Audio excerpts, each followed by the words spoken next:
Bismillahirrahmanirrahim. Assalamualaikum warahmatullahi wabarakatuh.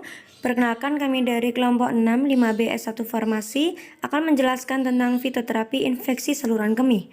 5 orang anggota kelompok kami yaitu Adelia Puspitasari, Munafaul Dwi Rahmawati, Rosi Fadia Putri, Sinta Eka Puspitasari, dan juga Sukma Jati. Infeksi saluran kemih dapat didefinisikan sebagai adanya invasi mikroorganisme yang memiliki potensi untuk menyerang jaringan saluran kemih dan struktur yang berdekatan. Klasifikasi dari infeksi saluran kemih yaitu terbagi menjadi 3, yaitu ISK berdasarkan gejalanya, yang kedua ISK berdasarkan lokasi infeksi, dan yang ketiga ISK berdasarkan kelainan saluran kemih. Yang pertama yaitu ISK berdasarkan gejalanya, ini terbagi menjadi 2, yaitu ada ISK asimptomatik dan ISK simptomatik. ISK simptomatik yaitu bakteria yang terjadi tanpa adanya gejala, sedangkan ISK simptomatik yaitu terdapat bakterioria yang disertai dengan gejala dan klinis. Yang kedua, ISK berdasarkan lokasi infeksi, yang itu terbagi menjadi 2 juga, yaitu ada ISK bawah atau sistitis, yang kedua ada ISK atas atau dengan pyelonefritis.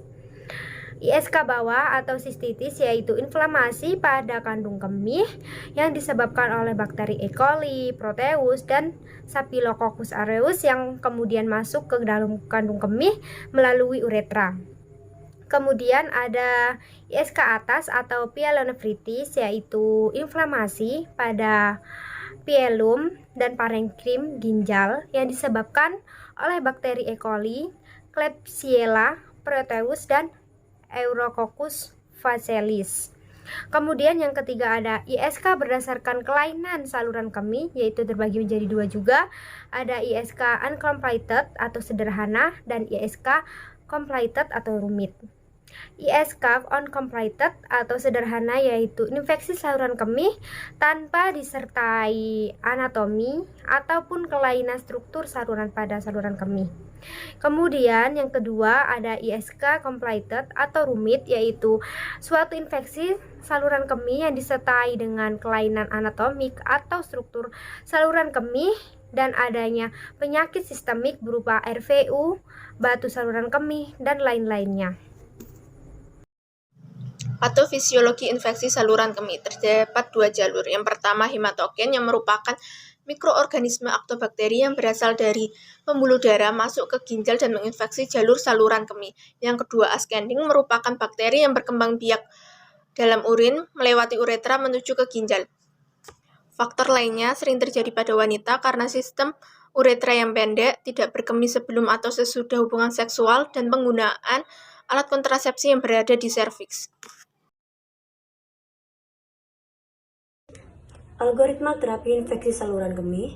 Penggunaan antibiotik pada infeksi saluran kemih disesuaikan dengan kondisi pasien dan juga disesuaikan dengan pola resistensi dari bakteri. Contohnya, untuk infeksi saluran kemih non-komplikasi, penggunaan antibiotik 1-7 hari. Namun, untuk yang infeksi saluran kemih komplikasi, bisa sampai 10-14 hari. Kemudian pada kelainan ginjal yakni adult polycystic kidney disease bisa menggunakan antibiotik golongan fluoroquinon. Kemudian terapi sistitis pada pria yakni penggunaan antibiotik trimetoprid dan sulfamethoxazole.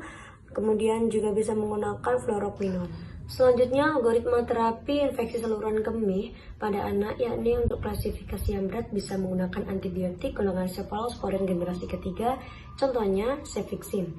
Kemudian untuk yang ringan bisa menggunakan amoxicillin dengan asam clavulanat, trimetoprid, dan juga cephalosporin. Jadi ISK sendiri itu kan infeksi saluran kemih yang paling sering disebabkan oleh infeksi bakteri, dan untuk terapinya yaitu menggunakan terapi antibiotik. Dan antibiotik yang paling umum digunakan untuk penyakit ISK adalah ampicillin, fosfomycin, levofloxacin, ceftriaxone, aminoglycoside, dan trimetoprim. Dan memiliki mekanisme kerja yang berbeda-beda. Yang pertama yaitu ada ampicillin yang bekerja dengan menghambat sintesis dinding sel bakteri pada pembelahan biner yang nantinya akan menyebabkan lisis, pecah atau rusaknya suatu sel. Yang kedua ada fosfomisin yang bekerja dengan menghambat sintesis membran sel yang menyebabkan kematian bakteri. Yang ketiga ada levofloxacin dengan cara menghambat enzim DNA kirase yang bekerja pada bakteri gram negatif. Yang keempat ada ceftriaxone yang menginhibisi sintesis dinding sel bakteri. Yang kelima ada golongan aminoglycoside yaitu dengan cara menghambat bakteri aerob gram negatif. Yang terakhir yaitu ada trimetoprim yang dengan cara menghambat sintesis asam nukleat.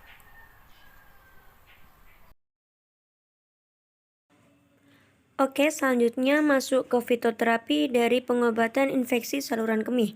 Yang pertama ada berberry, yang kedua cranberry, yang ketiga bawang putih, dan yang terakhir ada jahe. Tanaman berberry atau yang dikenal sebagai Arcostaphylos juva ursi termasuk ke dalam genus Plantae, ordo Ericeales, famili Ericeae. Deskripsi tanaman ini, berberry merupakan tanaman dengan semak rendah, memiliki daun hijau kasar dengan panjang sekitar 1 inci, bunganya sedikit lilin, berwarna putih dan berbentuk lonceng, sedangkan untuk buahnya berwarna merah, bulat dan halus. Penggunaan berberry dapat digunakan untuk mengobati penyakit uretris, meskipun tidak didukung oleh bukti. Kandungan fitokimianya terdapat glikosida arbutin, hidrokuinon, dan juga senyawa flavonoid, tanin, dan juga terpenoid. Dan untuk aktivitas biologisnya, tanaman berberry memiliki efek antiseptik yang dapat digunakan untuk melawan infeksi. Selama penggunaan ini, urin harus bersifat basah, sehingga klinik. Hidrokuinon merupakan komponen utama dari antiseptik fenolik kuat. Senyawa ini dapat membunuh banyak bakteri, khususnya bakteri yang menyebabkan infeksi saluran kemih. Ekstrak daun berberry memungkinkan bakteri gram negatif lebih mudah dikumpulkan dan dibuang. Hidrokuinon tidak boleh digunakan selama masa kehamilan karena bersifat mutagenik. Contoh obatnya yaitu Juva ursi Max F. Yang kedua, cranberry atau Vaccinium macrocarpon aiton. Tanaman ini berasal dari Amerika yang digunakan untuk obat tradisional infeksi saluran kemih. Nah, tanaman ini biasanya dalam bentuk sediaannya itu adalah jus. Taksonomi dari cranberry, kingdom Plantae, divisi Draceophyta, subdivisi Spermatophytina, ordo Ericales, famili Ericaceae, genus Vaccinium, spesies Vaccinium macrocarpon. Cranberry memiliki kandungan fitokimia yang sangat banyak sekali. Di antaranya adalah asam hipurat yang memiliki aktivitas antibakteri yang bisa digunakan untuk infeksi saluran kemih. Data praklinik dan juga klinik pada jus cranberry ini, dia memiliki kemampuan dalam mempengaruhi pengikatan bakteri E. coli. Yang bakteri E. coli ini termasuk dalam penyebab utama dari infeksi saluran kemih. Untuk contoh produk dari cranberry sendiri ada jus cranberry dan juga ada Nutracare. Yang ketiga yaitu ada bawang putih atau Allium sativum. Deskripsi dari bawang putih yaitu merupakan umbi yang berwarna putih yang berkhasiat untuk obat antimikroba yang digunakan untuk infeksi dan penghambat infeksi atau juga terapi infeksi. Dan bawang putih ini memiliki 8-20 siung anak bawang yang dipisahkan oleh kulit tipis sehingga akan membentuk satu kesatuan yang kuat dan rapat. Taksonomi dari bawang putih itu sendiri yaitu kingdomnya Plantae, divisi Spermatophyta, subdivisi Angiospermae, kelasnya Monocotyledon, ordo Leliales, famili Leliaceae, genus Allium, spesies Allium sativum L. Kandungan fitokimia dari bawang putih yaitu bawang putih atau Allium sativum ini mengandung lebih dari 100 metabolit sekunder seperti aliin, aliinase, alisin, S-alilsistein, dialil sulfida, alil metil trisulfida. Alisin sendiri yaitu merupakan senyawa organosulfur yang banyak dalam bawang putih dan muncul jika bawang putih ini dipotong atau dihancurkan. Alisin ini senyawa yang tidak stabil dalam panas dan bawang putih sendiri ini memiliki sifat farmakologi seperti antibakteri. Selanjutnya ada aktivitas biologis atau mekanisme aksi dari bawang putih. Bawang putih ini mempunyai sifat antibakteri yang berasal dari kandungan senyawa sulfur organik yaitu aliin, S-alil sistein sulfoxid yang disintesis dari asam amino. Kemudian data preklinik dan klinik dari bawang putih yaitu ekstrak umbi bawang putih dengan etanol pada suhu 0 derajat Celcius akan menghasilkan aliin. Sedangkan ekstraksi dengan etanol dan air pada suhu 25 derajat Celcius ini akan menghasilkan alisin dan tidak menghasilkan aliin. Sedangkan ekstraksi dengan metode distilasi uap 100 derajat Celcius ini akan menyebabkan seluruh kandungan alisin ini berubah menjadi senyawa alil sulfida. Sehingga senyawa yang dominan terkandung dalam ekstrak bawang putih adalah S-alil sistein dan S-alil mekaptrosistein atau SAMC yang memiliki sifat sebagai antibakteri.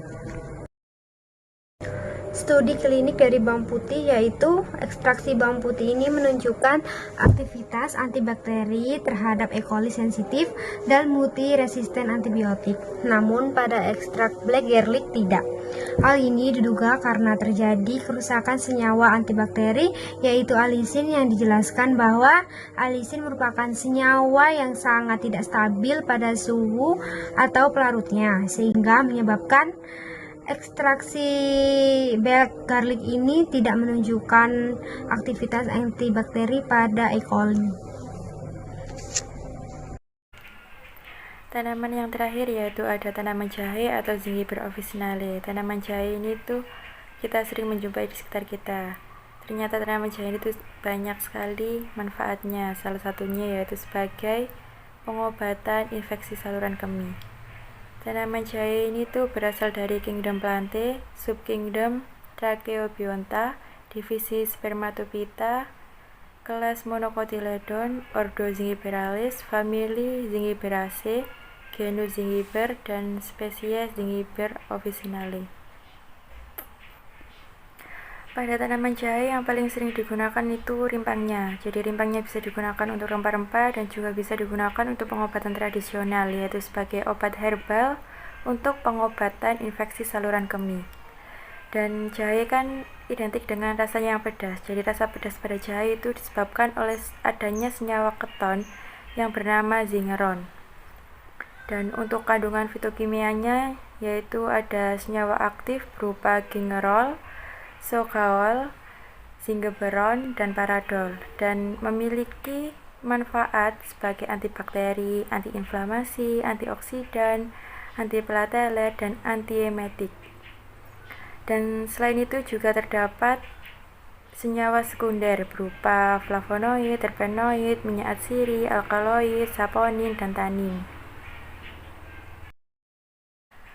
Untuk aktivitas biologisnya, jadi jahe itu bisa bekerja sendiri atau bisa bekerja dengan secara kombinasi.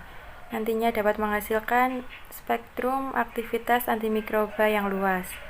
Dan di sini terdapat senyawa sekunder berupa minyak atsiri yang memiliki aktivitas sebagai antimikroba dengan cara menghambat atau mematikan pertumbuhan mikroba dengan cara mengganggu proses pembentukan dinding sel. Ada juga saponin yang dengan cara menurunkan tegangan permukaan sel yang akan mengakibatkan kerusakan dengan naiknya permeabilitas atau kebocoran dinding sel. Dan ada flavonoid juga yang merupakan turunan fenol yang berinteraksi dengan sel mikroba yang nantinya akan membentuk kompleks fenolprotein dan akan menyebabkan koagulasi protein dan sel membran mengalami lisis atau pecah.